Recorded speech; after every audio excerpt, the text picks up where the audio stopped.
नमस्कार दोस्तों, मेरा नाम जय कुमार तिवारी है। मेरे YouTube चैनल में आपका स्वागत है।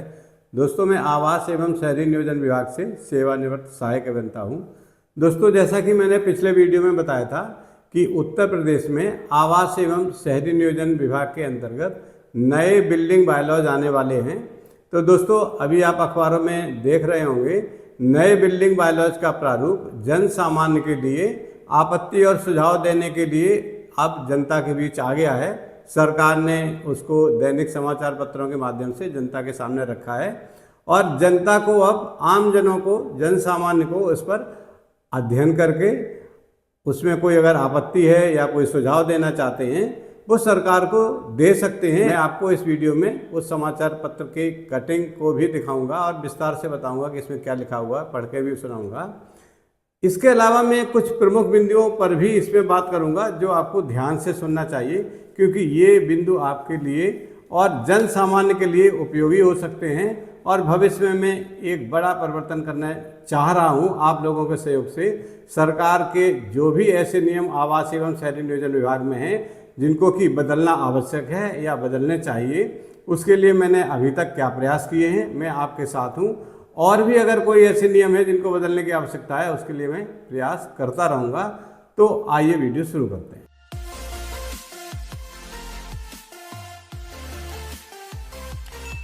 दोस्तों, अगले वीडियो में मैं आपको अपने अनुभव से, अपने ज्ञान से और जन सामान्य से वार्ता करके कुछ प्रमुख बिंदुओं पर एक आपत्ति और सुझाव का ड्राफ्ट तैयार करूँगा, वो आपके बीच रखूँगा। आप उन आपत्तियों को देख सकते हैं। अगर आपको लगता है कि ये आपत्तियां जन सामान्य के लिए उपयोगी हैं, आपके काम आ सकती हैं, तो आप अपनी तरफ से उन आपत्तियों को सरकार पर ऑनलाइन सबमिट कर सकते हैं। या आपका कोई सुझाव है तो आप सुझाव भी सरकार के सामने रख सकते हैं। मैं अपने ज्ञान से करूंगा, आप उसमें परिवर्तन कर सकते हैं, नई आपत्तियां दे सकते हैं और सोच सकते हैं। कुछ प्रमुख चुनिंदा आपत्तियों को मैं आपके सामने अगले वीडियो में रखूंगा। दोस्तों, जैसा कि मैंने अभी आपको बताया कि मैं आवास एवं शहरी नियोजन विभाग के अंतर्गत जो मास्टर प्लान है, बिल्डिंग बायलॉज या विभिन्न वो शासनादेश या नियम हैं जो जन उपयोगी हैं और भवन निर्माण या विकास कार्यों, मतलब लेआउट पास कराने, विभिन्न भू उपयोगों के अंतर्गत बिल्डिंग बनाने के लिए आम लोगों को जानना चाहिए, उन सभी नियमों की चर्चा करता रहता हूँ इस अपने चैनल के माध्यम से और लोगों में जन जागरूकता पैदा करता रहता हूँ। और मैं ये कोशिश भी करता हूं कि अगर कुछ नियमों में परिवर्तन करने की आवश्यकता है तो अगर आप मुझे सहयोग करेंगे तो मैं उस परिवर्तन के लिए सरकार से आपके साथ मिलकर सरकार को जागरूक करने की कोशिश करूंगा और कहीं ना कहीं उसमें सफलता अवश्य मिलेगी। जैसे कि बिल्डिंग बायलॉज बदलवाने में मुझे सफलता मिली है। मुझे ये बताते हुए अपार खुशी हो रही है कि मैं आपकी आवाज़ उठाने के लिए इस अपने चैनल के माध्यम से सरकार के समक्ष आपकी जो समस्याएं हैं उनके संबंध में वीडियोज बनाता रहता हूं और आपके उपयोग में आने वाली विभिन्न सूचनाएं, विभिन्न शासनादेश, building bylaws, compounding bylaws, completion certificate और इंफ्रास्ट्रक्चर डेवलपमेंट के संबंध में वीडियोज बनाता रहता हूं। इसी तरह मैंने 2 वीडियोज पहले बनाए थे। पहले वीडियो का जो थंबनेल है वो आपके स्क्रीन पर है और इसका टाइटल था पैसा हमारा, जमीन हमारी, फिर नक्शा सरकार का क्यों। पैसा हमारा, जमीन हमारी, फिर नक्शा सरकार का क्यों। आप देखिए, इस वीडियो में मैंने 1 साल पहले आपके लिए ये आवाज़ उठाई थी कि ये जो बिल्डिंग बायलॉज है ये लोगों के लिए उपयोगी अब नहीं रह गया है, क्योंकि ये building bylaws urban planning act के अंतर्गत काफ़ी समय पहले बनाया गया था। अब बढ़ती हुई जनसंख्या के दृष्टिगत, बढ़ते हुए शहरीकरण के दृष्टिगत ये बिल्डिंग बायलॉज उपयोगी नहीं रह गया है। विभिन्न अन्य राज्यों में इससे अच्छे बायलॉज पहले से प्रभावी हैं, तो उत्तर प्रदेश सरकार को ऐसे बायलॉज अपने यहाँ क्यों नहीं अडॉप्ट करने चाहिए, क्यों नहीं बनाने चाहिए, जहाँ पर कि एक भूखंड पर अधिकतम या इष्टतम उपयोग वो कर सके, अपने मन माफिक उस पर निर्माण कर सके, अपने मन माफिक उस पर भू उपयोग से संबंधित क्रियाएं कर सके। इस तरह का वीडियो मैंने 1 साल पहले बनाया था और इसी तरह एक दूसरा वीडियो भी बनाया था जिसमें मैंने आपके लिए लैंड यूज से संबंधित बात की थी, जिसमें लिखा था कि लैंड हमारी, फिर लैंड यूज सरकार का क्यों। ये इस वीडियो का टाइटल था।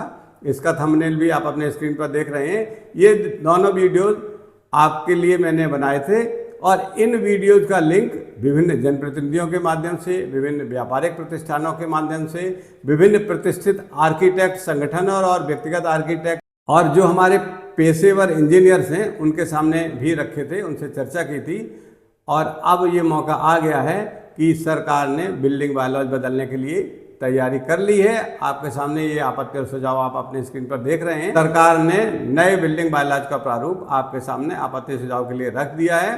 आपत्ति सुझाव प्राप्त होते ही सरकार इस पर समिति बनाएगी और उस समिति के माध्यम से जब इन बिल्डिंग बायलॉज पर प्राप्त आपत्ति और सुझावों का निस्तारण हो जाएगा, तब उसके सुधार को समायोजित करते हुए सरकार इन बिल्डिंग बायलॉज का फाइनल रूप तैयार करेगी और वो पब्लिश हो जाएगा अनुमोदन के बाद और आपके लिए उपयोग में आने के लिए तैयार हो जाएगा, आपको मिल जाएगा। हो सकता है इस प्रक्रिया में 1-2 महीने का समय लग जाए, लेकिन हमारी लड़ाई ये सफल हुई और सरकार ने नए बिल्डिंग बायलॉज आपके सामने बनाकर रख दिए हैं, जो अन्य राज्यों की तुलना में अधिक उपयोगी हैं, चाहे आप गुजरात की बात कर लें या महाराष्ट्र की बात कर लें। अब मैं आपको बताऊंगा कि इन बिल्डिंग बायलॉज को बदलवाने के लिए मैंने अपनी तरफ से अभी तक क्या क्या प्रयास किए थे। मैंने आवास एवं शहरी नियोजन विभाग के कई वरिष्ठ प्रशासनिक अधिकारियों से, तकनीकी अधिकारियों से और जो हमारे टाउन प्लानिंग के अधिकारी हैं उनसे भी इस संबंध में पिछले 1 साल से चर्चा कर रहा हूं।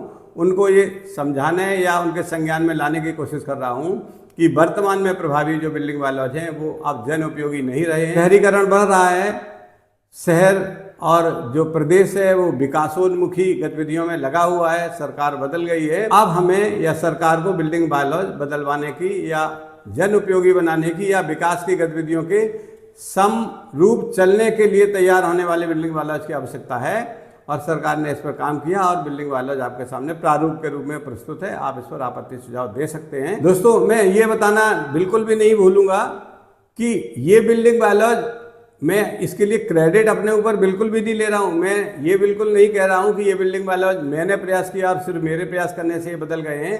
सरकार के समक्ष कई व्यापारिक प्रतिष्ठान, कई आर्किटेक्ट्स, कई जनप्रतिनिधि उपस्थित हुए और उन्होंने इन बिल्डिंग बायलॉज को विकास के लिए कम उपयोगी बताते हुए बिल्डिंग बायलॉज को बदलने के लिए अन्य प्रदेशों के मॉडल पर करने के लिए भी प्रयास किए। लेकिन इसमें जैसे सागर में एक बूंद होती है, एक बूंद के बराबर प्रयास मैंने भी किया था। उस एक बूंद प्रयास के लिए मैं आपके सामने ये बात रख रहा हूँ, लेकिन मैं क्रेडिट इसका बिल्कुल भी नहीं ले रहा हूँ।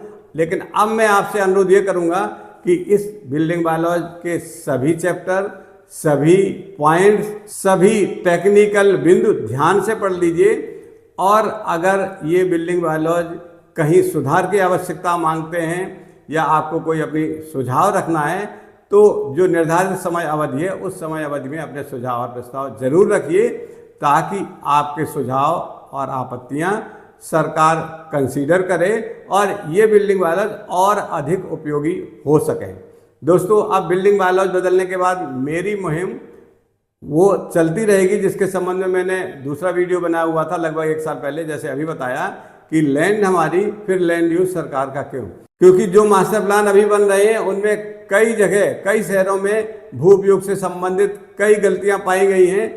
कई जगह ऐसा पाया गया है कि जहां पर पहले से 50 साल पहले से, जब विकास प्राधिकरण वहां नहीं बना था, उसके पहले से ही आवासीय गतिविधियां, व्यापारिक गतिविधियां या औद्योगिक गतिविधियां हो रही थी, फिर भी उन स्थानों का भौतिक सर्वेक्षण किए बिना ही मास्टर प्लान बनाने वाले जो एजेंसीज थी उन्होंने वहां पर भिन्न भू उपयोग अंकित करके उसको अप्रूव करा दिया। आपत्ति सुझाव देने के बाद भी वो मास्टर प्लान नहीं बदले गए हैं। तो मेरी ये लड़ाई अब जारी रहेगी कि मैं आपके लिए भू उपयोग परिवर्तन से संबंधित या मास्टर प्लान जो अभी नहीं बने हैं या जो बन गए हैं उनमें सुधार से संबंधित आपकी मुहिम को जारी रखूं और भू उपयोग परिवर्तन से संबंधित भी कोई एक रास्ता, कोई एक मुकाम हम लोग हासिल कर पाए मिलके। लेकिन मैं अकेले इसके लिए संभव नहीं हूँ। इसके लिए मुझे आपसे करबद्ध निवेदन है, सहयोग की आवश्यकता है कि जब मैं आपसे सहयोग मांगूं तो आप मेरा सहयोग करते रहिए। मैं भू उपयोग परिवर्तन से संबंधित या गलत भू उपयोग मास्टर प्लान में दिखाए जाने से संबंधित आपकी जो मुहिम है, जिसके लिए मैंने 1 साल पहले वीडियो बनाया था, आप अपने स्क्रीन पर देख लीजिए, उसका जो थंबनेल है। इस भू उपयोग परिवर्तन की मुहिम को मैं आगे भी सरकार के समक्ष रखता रहूँगा और प्रयास में ये रहूँगा कि भू उपयोग परिवर्तन थोड़ा सरल हो जाए। जिनके भू उपयोग गलत हो गए हैं, जो पहले से भू उपयोग वो यूज कर रहे थे भौतिक सर्वेक्षण के बिना, उनके भू उपयोग एज इट इज अंकित नहीं किए गए हैं, उनमें कृषि भू उपयोग या ग्रीन बेल्ट भू उपयोग रख दिए गए हैं, उन पर सरकार सिंपैथी रखे, सद्भावना रखे और सहयोग से एक सरल प्रक्रिया अपनाकर उनके भू उपयोगों को भी पूर्ववत मास्टर प्लान में चिन्हित कर दिया जाए। मैं इस पर प्रयास करता रहूँगा। आपका मुझे सहयोग चाहिए। सहयोग करने के लिए आप मेरे इस अभियान को और अधिक प्रभावी, धारदार बनाने के लिए मेरा पहले तो यही सहयोग कर सकते हैं कि इस चैनल को अधिक से अधिक सब्सक्राइब करें, क्योंकि जब चैनल सब्सक्राइब अधिक होता है, सरकार को ये लगता है कि इनके साथ बहुत लोग जुड़े हुए हैं, मेरी बात का वजन बढ़ता है। और वो मेरी बात नहीं है, वो आपकी ही बात है जो मेरे माउथ पीस से सरकार के सामने रखी जाएगी।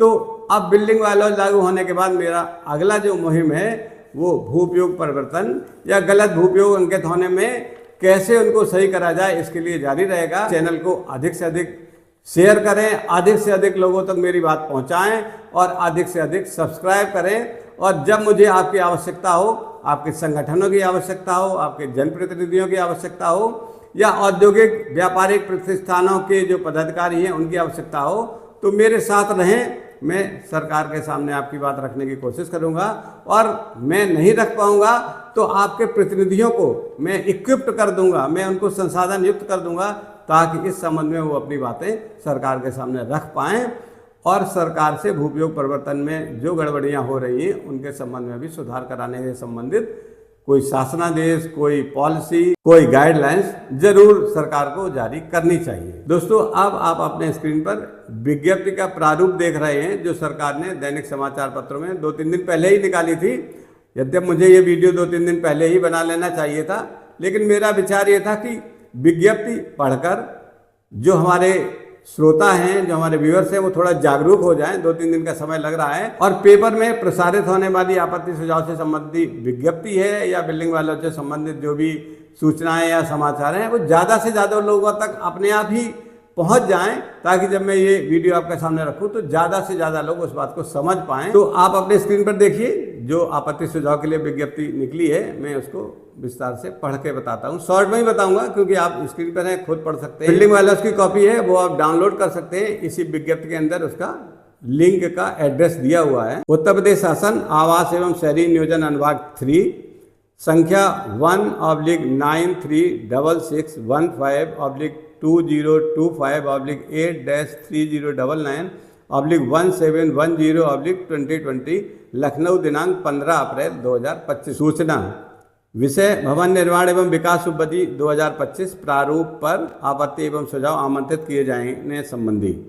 चूंकि राज्य सरकार आवास एवं शहरी नियोजन विभाग के नियंत्रणाधीन अभिकरणों में वर्तमान में प्रभावी भवन निर्माण एवं विकास उपबदी 2008 यथा संशोधित का वर्तमान परिप्रेक्ष्य में परीक्षण कर इसके स्थान पर तैयार किए गए भवन निर्माण एवं विकास उपबदी 2025 प्रारूप को लागू करना चाहती है। अतएव अब उत्तर प्रदेश राष्ट्रपति अधिनियम परिष्कारों सहित पुनः अधिनियम 1974 द्वारा परिष्कारों सहित यथा पुनः अधिनियमित उत्तर प्रदेश नगर योजना एवं विकास अधिनियम 1973, राष्ट्रपति अधिनियम संख्या 2 सन 1973 की धारा 13 की उपधारा 3 के उपबंधों के अनुसरण में मैं एतद द्वारा यह सूचना भवन निर्माण एवं विकास उपबदी 2025 प्रारूप के संबंध में आपत्तियों एवं सुझाव आमंत्रित करने की दृष्टि से प्रकाशित की जाती है।